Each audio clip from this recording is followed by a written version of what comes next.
প্রিয় স্নেহের ফার্স্ট সেমিস্টারের ছাত্রছাত্রীরা, আজকে আমি যে বিষয় নিয়ে আলোচনা করব সেটি হচ্ছে তোমাদের আহ, কিছু প্রশ্ন তোমরা করেছো এবং তোমাদের পরীক্ষা সংক্রান্ত কিছু প্রশ্নগুলো তোমরা যে বারবার জিজ্ঞেস করছো যে স্যার আমাদের পরীক্ষার কিছু নিয়ম যদি আলোচনা করে দেন। তো দেখো, তোমাদের কিছু এক্সাম রিলেটেড নিয়ম তোমাদের মেনে চলতে হয় এবং কিছু কোশ্চেন তোমাদের থাকে যেগুলো একটু ভালো করে যদি বুঝে যাও তাহলে দেখবে পরীক্ষাটা অনেকটা ইজিলি তোমরা কিন্তু দিতে পারবে।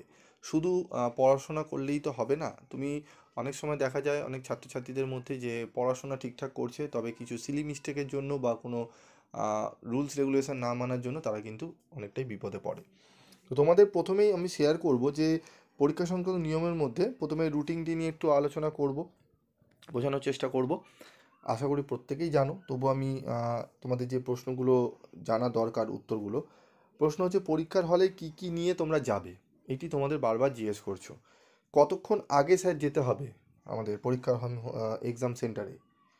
কেমন গার্ড দেওয়া হয় স্যার? আমার অমুক কলেজে পড়েছে, আমার ওই কলেজে পড়েছে স্যার, ওই কলেজে কি গার্ড খুব দেয়? স্যার আমাদের কীরকম গার্ড দেবে? এই সমস্ত বিষয়গুলো অনেকে ফোন করে জিজ্ঞেস করেছো, অনেকে টেক্সট করেছো। তারপর করেছো যে স্যার কত নম্বরের জন্য কত নম্বর কত সময় বরাদ্দ থাকবে, সেটি যদি একটু বলেন। এইগুলো করেছো এবং বলেছো যে স্যার ভালো নাম্বার, তো 80% প্লাস নাম্বার মার্কস পাওয়ার জন্য কি কি তোমাদের করতে হবে, এই বিষয়গুলো নিয়ে আলোচনা করব। এবং তোমরা অনেকেই বই ঠিকমতো কিনতে পারোনি, বই অনেক জায়গায় পাওয়াও যাচ্ছে না সেরকম, এবং গোছানো তোমরা বই পাচ্ছ না অ্যাভেলেবেল। তাদের জন্য আমি ব্যবস্থা করেছি ই বুকের স্টাডি মেটেরিয়ালে, সেগুলো নিয়ে আলোচনা করব। এবং তোমাদের প্রথম যারা 50 জন কিনবে তাদের 20% করে কিছু ডিসকাউন্ট আমি দেবো। তো সেগুলো বলবো এবং ফ্রি নোটসও কোনগুলো পাবে সেগুলো নিয়ে আলোচনা করব। তো আমি তো প্রথমে তোমাদের বলি যে পরীক্ষা তোমাদের শুরু হচ্ছে 25 তারিখে এবং শেষ হচ্ছে তোমাদের কিন্তু 10ই মার্চ। ঠিক আছে, মার্চ মাসের 10th মার্চ তোমাদের পরীক্ষা কিন্তু শেষ হচ্ছে, এক্সটার্নাল পরীক্ষা। তো পরীক্ষাগুলো নিয়ে আলোচনা করব আমি। ঠিক আছে, সরি তোমাদের দেখে নাও, তোমাদের পরীক্ষা শুরু হচ্ছে 20 ফেব্রুয়ারি এবং শেষ হচ্ছে তোমাদের আহ, তোমাদের এখানে 3rd মার্চে গিয়ে তোমাদের এটি বিকমদের, এবং যাদের বিএ বিএসসি রয়েছে তাদের পরীক্ষা শুরু হচ্ছে, তোমরা দেখে নাও। তোমাদের পরীক্ষা শুরু হচ্ছে, আমি এক এক করে অ্যানালাইজ করছি। 20 তারিখ থেকে তোমাদের শুরু হচ্ছে এবং তোমাদের পরীক্ষা শেষ হচ্ছে 8ই মার্চ। ঠিক আছে, 8ই মার্চ তোমাদের কিন্তু পরীক্ষা শেষ হচ্ছে। তো দেখে নেবো আমাদের 20 তারিখে কী পরীক্ষা রয়েছে। তার আগে আমি তোমাদের কিছু বলি। তোমাদের পরীক্ষার হলে কখন ঢুকতে হবে। তোমাদের এই যে পেপারগুলো দেখছো, Aisi paper, সিভ্যাক paper, DSC paper, ঠিক আছে, এইসি পেপার এবং সিভ্যাক পেপার, এই তিনটি পেপারই কিন্তু কম্পালসারি পেপার। এই পেপারগুলোর তোমরা স্টাডি মেটেরিয়াল পেয়ে যাবে, তোমরা দেখতে পাচ্ছ স্ক্রিনে। তোমাদের রয়েছে কি বেঙ্গলি, তোমাদের ENVS plus constitution value plus AEC, এই তিনটে পেপার যদি একসাথে তোমরা এই মুহূর্তে যদি নোটস পারচেস করো, তোমরা কিন্তু 350-তে পেয়ে যাবে কোয়ালিটির টাইপ করা নোটস। 100% কমনযোগ্য তোমাদের কোশ্চেন রয়েছে এবং অ্যান্সার রয়েছে এবং প্রিভিয়াস ইয়ারের সলভ কিন্তু রয়েছে। এবং তার সাথে তোমরা আরেকটি এখানে সুযোগ পাবে, কারো যদি ওই সাবজেক্ট নেওয়ার পর, নোটস নেওয়ার পর তোমাদের যদি ডাউট থাকে, সেই ডাউটও কিন্তু তোমাদের ক্লিয়ার করার জন্য 2টো ক্লাস দেওয়া হবে। তার জন্য কোনো রেমুনারেশন লাগবে না। ওই 350-র মধ্যেই তোমরা তোমাদের এই যে সাবজেক্টগুলো যে নেবে, সেই সাবজেক্টে তোমাদের ডাউট ক্লিয়ারিং ক্লাস কিন্তু 1টি থেকে 2টি তোমরা পেয়ে যাবে। ঠিক আছে, এবং তোমাদের দেখো বেঙ্গলি, হিস্ট্রি, এডুকেশান, দেখো লেফট হ্যান্ড সাইডে পলিটিক্যাল সায়েন্স, ফিলোসফি, সোশ্যালজি, এই সমস্ত পেপারের মেজর মাইনর পেপারের নোটস তোমরা পেয়ে যাবে। 150 থেকে তোমাদের শুরু, 150 থেকেই তোমাদের শেষ, মানে 150-এর মধ্যে তোমরা এই সমস্ত পেপারের পার সাবজেক্ট কিন্তু তোমরা স্টাডি মেটেরিয়াল পেয়ে যাবে, যেগুলো অন্যান্য জায়গা থেকে অনেক কম এবং সাজেস্টিভ কিন্তু কোশ্চেন অ্যান্সার ওখানে থাকবে এবং প্রিভিয়াস ইয়ার সলভ থাকবে। এসইসি পেপারেরও তোমাদের কিন্তু স্টাডি মেটেরিয়াল রয়েছে, 150 থেকে শুরু মানে তোমাদের 150-র মধ্যে পেয়ে যাবে। এবং আইডিসি যে পেপারগুলো রয়েছে 130 থেকে শুরু, 140, 150। ঠিক আছে, তো প্রত্যেকটা সাবজেক্টই দেখবে 150 ক্রস সেরকম করেনি। ঠিক আছে, এবং তোমরা যদি মনে করো না স্যার আমাদের ইএনবিএস অনলি লাগবে, কনস্টিটিউশন ভ্যালু লাগবে একটা সাবজেক্ট, তাহলে তোমরা 150 টাকার মধ্যে কিন্তু পেয়ে যাবে। ঠিক আছে, অনেক কম রেমুনারেশনে, তোমরা এর থেকে কম রেমুনারেশন কোথাও পাবে না। এবং তোমাদের এর ওপরেও যারা প্রথম 50 জন নেবে, এর ওপরেও তোমরা কিন্তু 10% করে ডিসকাউন্ট পাবে, ঠিক আছে। তো যারা নিতে চাও, মানে যদি এমবিএস ধরো এই যে 350 থেকে যদি 3টে পেপার একসঙ্গে নিতে চাও, 350-র ওপর 10% মানে 35 তোমাদের কিন্তু লেস হয়ে যাবে। তো এই সমস্ত ব্যাপারগুলো রয়েছে। তোমাদের 1 উইকের মধ্যে প্রথম 50 জনের মধ্যে কিন্তু তোমাদের করতে হবে, প্রথম 50 জন আপ হয়ে গেলে সেই ডিসকাউন্টটা তোমরা কিন্তু পাবে না। তো চলো এবার আমরা দেখে নিই আমাদের কী কী যে আমি বলেছিলাম যে তোমাদের রুলসগুলো কি রয়েছে। প্রথমে বলেছিলাম পরীক্ষার হলে কি কি নিয়ে যাবে। প্রথমেই পরীক্ষার হলে নিয়ে যাও, যখন পরীক্ষার হলে বেরাবে তার 1 থেকে 2 দিন আগে তোমরা করবে কি, তোমাদের যে বোর্ডে পরীক্ষা দেবে সেই বোর্ডে যেন কোনো কিছু লেখা না থাকে, পরিষ্কার পরিচ্ছন্ন বোর্ড থাকবে। তোমরা যে পেনে লেখো সেই পেন ব্ল্যাক কালি এবং ব্লু কালি রাখবে। নতুন কোনো পেন নিয়ে যাবে না। পেনটি যদি নতুন হয় তুমি 2 থেকে 3 পেজ কিন্তু লিখে নেবে, দুটো পেনই।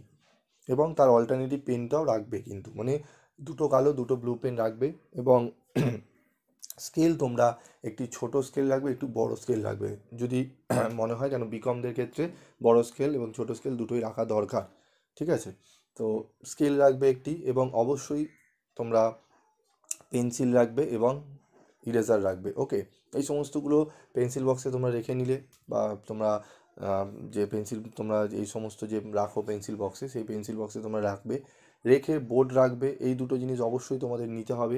তার সাথে যেটি সব থেকে বেশি গুরুত্বপূর্ণ, অ্যাডমিট কার্ড।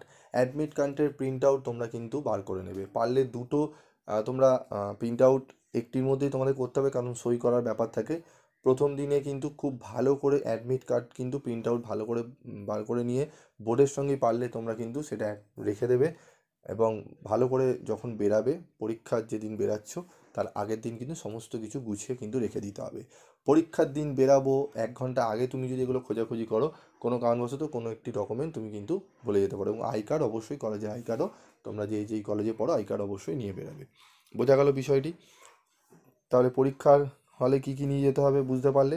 তারপর রয়েছে দেখো, কতক্ষণ আগে যেতে হবে পরীক্ষা হোম সেন্টারে, যে এক্সাম সেন্টারে তুমি যখন পরীক্ষা শুরু হচ্ছে, যেরকম দেখো এখানে 9টা, 1টা এবং 6টা 3টে শিফটিংয়ে পরীক্ষা হচ্ছে, এটা হোম সেন্টারে হবে। মিনিমাম তোমরা 40 থেকে তোমরা 35, ঠিক আছে, বা 30 মিনিটস আগে কিন্তু তোমাদের পৌঁছে যেতে হবে। চেষ্টা করবে 45 মিনিটস আগেই বেরিয়ে যাওয়া বাড়ি থেকে, মানে ওখানে পৌঁছে যাও 45, মানে 30 মিনিট ধরে চলে অনেক সময় দেরি হয়ে যায়, ঠিক আছে। তো 40 থেকে 45 মিনিটসের মধ্যে তোমরা কিন্তু পরীক্ষার আগে কিন্তু হলে পৌঁছে যাবে। এবং তোমাদের এই যে এইসি এবং সিভ্যাক পেপারের যে প্রশ্নগুলো পত্রগুলো হয়, দেখবে যারা মর্নিং শিফটে রয়েছে, যাদের 9টার সময়, তাদের একটু সমস্যা হয়, কেন এইচএসের পর পরীক্ষা দিতে যাচ্ছ কলেজে, তাদের একটু সমস্যা হয় কি, যে কোশ্চেন কেমন হবে। তবে যারা ডে এবং ইভিনিংয়ে তোমরা করছো, তোমরা যদি চাও চ্যানেলটি তোমরা সাবস্ক্রাইব করে রাখতে পারো, বা অন্যান্য চ্যানেলও তোমরা দেখতে পারো। সেখানে কিন্তু কোশ্চেন পেপার আপলোড করে দেওয়া হয়। আমি দেখবে পরীক্ষার শেষ হওয়ার সঙ্গে সঙ্গে আমি কিন্তু কোশ্চেন পেপার আপলোড করে দিই, এবং উত্তর সহ করে দিই, ঠিক আছে, যাতে তোমরা কেন উত্তরগুলো করে দিই, কারণ এমসিকিউ এসিকিউ বড় প্রশ্ন করে দেওয়ার চেষ্টা করি, কারণ একটাই কারণে, যেই প্রশ্নগুলো মর্নিংয়ে এসে সেটা কিন্তু 2-1টি প্রশ্ন রিপিট ডে এবং ইভিনিংয়ে আসার সম্ভাবনা রয়েছে। তাই বলবো আধ ঘন্টা আগে যাবে এবং কোশ্চেনগুলো ভালো করে একবার দেখে নেবে, ঠিক আছে। যে ইউটিউব চ্যানেল তুমি ফলো করবে সেই ইউটিউব চ্যানেল যদি ফলো করো সেখানে দেখে নেবে, বা যেখান থেকে পাচ্ছ গ্রুপ যদি থাকে সেখানেও দেখে নিতে পারো, যে আমার এই প্রশ্নগুলো মর্নিং শিফটে এসে গেছে, আমি ডে শিফটে পরীক্ষা দিতে যাচ্ছি। জাস্ট দেখবে, তখন নতুন কিছু থাকলে পড়তে যাবে না, কারণ বিষয়টি কিন্তু গুলিয়ে যাবে তোমাদের জন্য। সেটা সিভ্যাক পেপারের ক্ষেত্রেও তাই, এইসি পেপারের ক্ষেত্রেও তাই, ঠিক আছে। বোঝা গেল কেন আমরা কতক্ষণ আগে আমরা এক্সাম সেন্টারে পৌঁছাবো। বুঝতে না পারলে জিজ্ঞেস করবে, আমি বারবার তোমাদের জন্য আছি। ফোন করতে পারো, ফোন করেও জিজ্ঞেস করতে পারো, আমি ফোনেও রিপ্লাই দিই, চেষ্টা করি যতটা পারি রিপ্লাই দেওয়ার। কেমন গার্ড দেওয়া হয়, এই প্রশ্নটি বারবার করেছো। কিছুজন বলেছে স্যার, একজন আমাকে ফোন করে বলছে, স্যার আমি যদি কিছু করে নিয়ে যাই। আমি কি করে নিয়ে যাবে, তো বলছে যে কিছু যদি করে নিয়ে যায় কেমন গার্ড দেবে। তো যাই হোক, আমি এই সমস্ত বিষয়ের উপর খুব একটা, মানে আমি পছন্দ করি না। যাই হোক, এবার একান্ত যদি কেউ না পারে তো কিছু করার নেই, বারণ করলেও তো শুনবে না। তো সে জিজ্ঞেস করছে কেমন গার্ড দেওয়া হয়। তো সেই জিনিসটা একটু বলবো, যে গার্ড কেমন দেওয়া হয়, দেখো কলেজের উপর ডিপেন্ড করে। তবে কলেজে হোম সেন্টারে যে পরীক্ষাগুলো হয় সেখানে খুব কঠিন গার্ড দেওয়া হয় না, কারণ হোম সেন্টারে তোমাদের পরীক্ষা হচ্ছে। তবে আমি বলবো, এমনও নয় যে তুমি, যে গার্ড দেওয়া হয় না, আমি একদম যাব বন্ধুর ভরসায় বা বন্ধুর থেকে লিখে আমি পুরো পরীক্ষাটা দেবো, এমন কিন্তু করবে না। গার্ড মোটামুটি তোমাদের হোম সেন্টারে যে পরীক্ষাগুলো হবে মানে এইসি এবং সিব্যাক পেপারে, সেখানে কিন্তু গার্ডস মোটামুটি তুলনামূলক কিছু কলেজে একটু টাফ গার্ড দেয়, বাকি ম্যাক্সিমাম কলেজে কিন্তু একটু ছাড় দেওয়া হয় যাতে ছাত্রছাত্রীরা অন্তত বেরিয়ে যেতে পারে সাবজেক্টে। হ্যাঁ, এবার তোমরা যদি শোরগোল করো, চেঁচামেচি করো, তাহলে সেই ক্ষেত্রে কিন্তু সমস্যা হয়। তাই চুপচাপ করে সাইলেন্টলি লিখবে। যিনি রয়েছেন স্যার ম্যাডাম যেন থাকবেন যারা গার্ডে, তাদেরকে ডিস্টার্ব বা তারা যেন কোনো সময় ডিস্টার্ব ফিল না হয় যে তোমরা চেঁচামেচি করছো, তাকে যেন যিনি আছেন গার্ডে তিনি যেন বকাবকি না করেন। তো এমনভাবে তোমাদের শান্তভাবে পরীক্ষা দিতে হবে যাতে অন্যের কোনো ডিস্টার্ব না হয়, ঠিক আছে? তাহলে দেখবে তোমার কিন্তু গার্ড সেই টাফ পজিশানে কিন্তু গার্ড দেওয়া হয় না, ঠিক আছে? এবং আরেকটি যেটি ব্যাপার, যেটি বাইরে যখন বাইরের কলেজে যাবে, সেখানে কিন্তু একটু গার্ডের পরিমাণটা একটু তোমাদের দেওয়া হয়, ঠিক আছে? কলেজ বেসে ডিপেন্ড করে, যেরকম কলেজ সেরকম অনুযায়ী কিন্তু গার্ড দেওয়া হয়, ঠিক আছে? সব কলেজেই বলবো না যে তোমাদের টাফ গার্ড দেওয়া হচ্ছে, তা নয়। কিছু কলেজ আছে যে তোমাদের কিন্তু ঘাড় ঘোরাতে পর্যন্ত কিন্তু দেবে না, ঠিক আছে? আছে এরকম কিছু কিছু কলেজ। তো সেই কলেজ যদি জানতে চাও তোমরা পার্সোনালি আমাকে টেক্সট করো, আমি তোমাদের বলে দেবো। এবার হচ্ছে তোমাদের আরেকটি বিষয় যে স্যার কত নম্বরের জন্য কত সময় রয়েছে। তো দেখো এখানে দেখো 25 থেকে 30-এর মধ্যে যে পরীক্ষাগুলো হয় 1 ঘন্টা সময় থাকে। 50 নম্বরের পরীক্ষার জন্য তোমাদের সময় থাকবে কিন্তু 2 ঘন্টা। 50 নম্বরের জন্য তোমাদের কিন্তু 2 ঘন্টা সময় থাকে, ঠিক আছে? তোমার 25-এর ওপরে 50-এর ভেতরে, ঠিক আছে? নন এমসিকিউ এবং এমসিকিউ পেপার তোমার 50-এর ওপরে 100-এর মধ্যে থাকলে 2 ঘন্টা, এবং 50-এর ওপরে এবং 75-এর তোমার হচ্ছে মধ্যে 3 ঘন্টা, ঠিক আছে? তো তোমাদের মিনিমাম 2 ঘন্টা তোমরা ম্যাক্সিমাম কিন্তু টাইম পাবে, ঠিক আছে? মানে সিব্যাক পেপার, এইসি পেপার, এই সমস্ত পেপারের পরীক্ষা কিন্তু। তো এই পেপারগুলো তোমাদের 2 ঘন্টা মতো তোমরা কিন্তু সময় পেয়ে যাবে, ঠিক আছে? এরপর হচ্ছে তোমাদের আরেকটি প্রশ্ন আমি বলেছিলাম যে 80% মার্কস পাওয়ার উপায় কী। প্রথমেই বলবো, তোমরা যেহেতু নতুন পরীক্ষা দিতে যাচ্ছ, তোমাদের এর আগে তোমরা কলেজের পরীক্ষা দাওনি, সেহেতু বলবো যে যেরকমভাবে পড়েছো সিলেবাসটি একটু ভালো করে চেষ্টা করবে পড়ার। প্রিভিয়াস ইয়ারের প্রশ্নপত্রটি সামনে রাখবে। প্রিভিয়াস ইয়ারের প্রশ্নতে যেগুলো এসে গেছে, ধরো তুমি অনার্স দিচ্ছ, অনার্সের প্রশ্নপত্র হাতে রাখবে। অনার্সের প্রশ্ন যেগুলো এসে গেছে সেগুলোকে বাদ দিয়ে বাকি প্রশ্নগুলো ভালো করে পড়বে। এবং তোমরা দেখবে জেনারেল পেপারে কী কোশ্চেন এসছে, মাইনর পেপারে কী কোশ্চেন এসেছে, সেই কোশ্চেনগুলো একটু অ্যানালাইজ করতে হবে, সেইগুলোকে একটু ভালো করে দেখবে। আর জেনারেল যারা রয়েছে, জেনারেল ক্ষেত্রে সেম, জেনারেলের মানে যেই ইয়েতে রয়েছে জেনারেল মাইনরে, সেই পেপারের কোশ্চেন পেপারটা ইগনোর করবে, মানে সেই কোশ্চেন পেপারটা দেখবে, সেটাকে দেখে অ্যানালাইজ করে সেগুলো বাদ দিয়ে বাকিগুলো পড়বে, ঠিক আছে?